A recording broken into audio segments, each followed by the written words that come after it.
સાહેબ, આપ 17 વર્ષથી શિક્ષણ સાથે જોડાયેલા છો, બરાબર?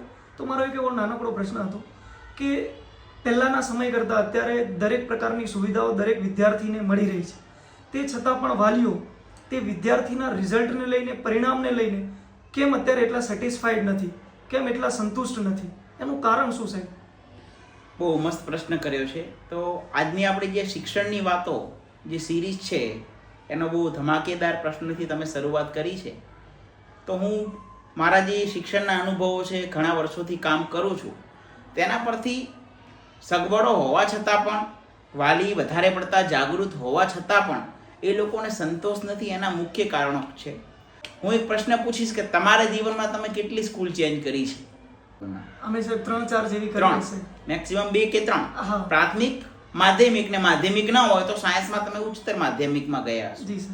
અત્યારના જમાનાની અંદર આપણે જોઈએ છીએ તો લોકોની અંદર ધીરજ નથી. કોઈ પણ છોડ છે એને તમે એક જમીનની અંદર છોડને વાવો છો તો એને હવા, પાણી, એને ઉજાસ અને એની સાથે એને સમય આપવો પડે તો છોડ ધીમે ધીમે ધીમે ધીમે ગ્રો થઈને એક વટવૃક્ષ થાય. પરંતુ બીજા દિવસે તમે છોડને એક જગ્યાએથી ઉપાડો છો, તમે જુઓ છો આનો વિકાસ નથી થયો, બીજે લગાવો છો, પાછા ત્રીજા દિવસે ત્રીજે લગાવો છો. આ રીતે કરવાથી આપણને શું લાગે છે કે છોડનો ક્યારે વિકાસ થશે, ફળ આપશે? ક્યારેય નહીં આપે. તો બસ આ જ વસ્તુ શિક્ષણમાંથી છે. મને યાદ છે મારા જીવનમાં મેં પણ 3 સ્કૂલો જ બદલી છે. પ્રાથમિક, માધ્યમિક અને સાયન્સ ડિપાર્ટમેન્ટ ન હતું એટલે સાયન્સમાં હું ગયો છું. પણ અત્યારે કેવું છે, દર વર્ષે વિદ્યાર્થીની જેટલી ઉંમર ન હોય એટલી એની સ્કૂલો હોય. 10 વર્ષના એના શિક્ષણના કારકિર્દીમાં 10 અલગ અલગ સ્કૂલોની અલગ અલગ માર્કશીટ હોય. કોઈ સ્કૂલની અંદર બાળક જ્યારે જાય છે ત્યારે પહેલાં તો એ સ્કૂલ સાથે બાળકને લગાવ થાય, સ્કૂલનું મેનેજમેન્ટ બાળકના વિચારધારાને સમજતું થાય, બાળક જે છે એ સ્કૂલને ઓળખતું થાય. તો આ રીતે કનેક્શન થાય છે. ધીમે ધીમે ધીમે ધીમે એના રિઝલ્ટની ફોર્મની અંદર વાત કરીએ તો નિયમિતતા છે, એના કાર્યને લઈને એની અંદર એક રસ જાગે છે, નિયમિત હોમવર્ક કરતો વિદ્યાર્થી થાય છે, દરેક પ્રવૃત્તિમાં ભાગ લેતો થાય છે. આ રીતે દરેક ફેઝની અંદર ધીમે ધીમે ધીમે એક આપણે કહીએ ને આંશિક વૃદ્ધિ જોવા મળે છે. અને એક જ વિદ્યાર્થી એક જ જગ્યાએ રહી અને લોંગ ટર્મ જ્યારે કામ કરે છે તો ચોક્કસ મને મારા જીવનમાં યાદ છે કે જે વિદ્યાર્થીઓને એમના જીવનની અંદર જેટલી સ્કૂલ ઓછી ચેન્જ છે એ વિદ્યાર્થીનું પરિણામ સર્વશ્રેષ્ઠ છે. કારણ કે વિદ્યાર્થી સ્કૂલના માઇન્ડસેટને, સ્કૂલ પણ વિદ્યાર્થીના માઇન્ડસેટને, વાલી પણ શિક્ષક અને સ્કૂલના માઇન્ડસેટને, અને સ્કૂલ મેનેજમેન્ટ પણ વાલીના માઇન્ડસેટને જાણતું હોય છે. હા, વાલીને કોઈ પ્રશ્ન હોય છે તો કોઈ પણ શૈક્ષણિક સંસ્થાની અંદર જે લોકો બેઠા છે, અનુભવી છે, હું એવું માનું છું કે એમની પાસે જઈએ અને એમના કોઈ પણ પ્રશ્ન સચોટપણે એમનો જો પ્રશ્ન હશે, એમની પાસે જો નિરાકરણ માગશે તો મળશે જ. પરંતુ આજના સમયની અંદર સૌથી વધારે ખરાબો એ જગ્યાએ થઈ રહ્યો છે કે જે લોકોનું શિક્ષણમાં કોઈ બેકગ્રાઉન્ડ નથી, જે લોકો શિક્ષણમાં કોઈ યોગદાન આપ્યું નથી, એવા લોકોની વાતો સાંભળી અને વાલીઓ એમના બાળકોના જીવનનો નિર્ણય લેતા હોય છે, અવારનવાર સ્કૂલો ચેન્જ કરતા હોય છે. મેં જોયું છું ઘણીવાર કે એવા લોકો છે કે જેમને શિક્ષણની અંદર એમના જીવનમાં 5 વિદ્યાર્થીને પણ ભણાવ્યા નથી.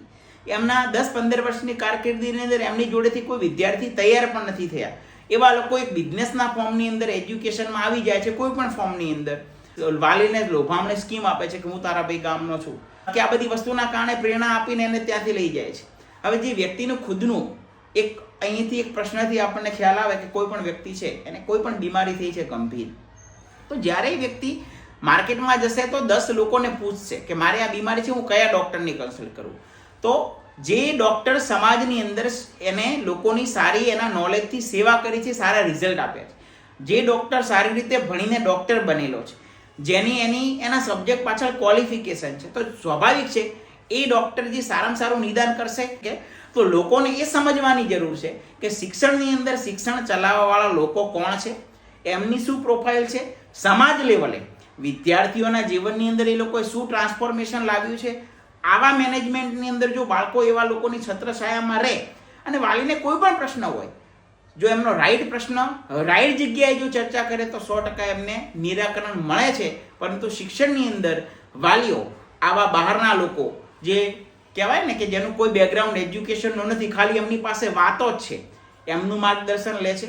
અને અંતે તો હું એટલું જ કહીશ કે પોતાનો સગો ભાઈ પણ ભલે હોય, જો એનું કોઈ એજ્યુકેશનનું બેકગ્રાઉન્ડ નથી, એ શિક્ષણને સમજતો નથી અને એ પણ આપણને એમ કહે ને કે મારી પાસે તારા બાળકને હું તૈયાર કરીશ, તો એક સજાગ વાલી અને એક શિક્ષણના અનુભવી વ્યક્તિ તરીકે હું સલાહ આપીશ, એની પાસે આપણા બાળકને ન સોંપાય. કારણ કે જેનું કામ જ નથી એ શું કરશે? એક જીવનનો એક સમય એવો આવશે, અત્યારે જે પણ લોકો જવાબદારીઓ અને વાતો કરવાવાળા છે, બાળકનું 12મું ધોરણ જ્યારે પૂરું થશે કારકિર્દીનું, એ વખતે વાલી અને વિદ્યાર્થી બે જ ઊભા હશે. આવી વાતો કરવાવાળા, લોભામણી સ્કીમો આપવાવાળા, અનુભવ વગરના જે લોકો છે એ કોઈ ઊભા નહીં હોય. એ વખતે તમે અને તમારું બાળક જ હશે. તો વાલીઓને મારી શિક્ષણની અંદર જે પણ પ્રોબ્લેમો ઊભી થઈ રહી છે એ શું છે કે એ લોકોને સાચી સમજણ નથી કે આપણું જે બાળક છે એ કેવા મેનેજમેન્ટની અંદર તૈયાર થઈ રહ્યું છે. તો જ્યારે પણ શિક્ષણની અંદર પહેલાંનું કેવું હતું કે માતા પિતાજી સંપૂર્ણ શિક્ષક ઉપર વિશ્વાસ હતો, બાળકને શિક્ષક ઉપર છોડતું, બીજા કોઈ લોકો, બાળક અને સંસ્થા વચ્ચે કોઈ હતું જ નહીં. આજના જમાનાની અંદર બાળક, શૈક્ષણિક સંસ્થા, શૈક્ષણિક અનુભવી માણસો સિવાય પણ આજુબાજુ એવા ઘણા બધા લોકો છે કે જેમનું કોઈ બેકગ્રાઉન્ડ નથી, જે ખાલી એક બિઝનેસ સમજીને આવે છે. એમની લોભામણી વાતોની અંદર બાળકનું સારામાં સારું શિક્ષણ થઈ રહ્યું હોય છે, એ લોકોની વાતોમાં આવે છે ને એના કારણે શિક્ષણ ખરાબ થઈ રહ્યું છે. તો પહેલાં વાલીને સંતોષ હતો, બાળકોનું રિઝલ્ટ હતું, અમે પણ ભણ્યા, તમે પણ સારું રિઝલ્ટ લાવી અને તમારા જીવનમાં કંઈક તમે એને હું સારું કરી રહ્યા છીએ, એનો મતલબ આ જ હતો.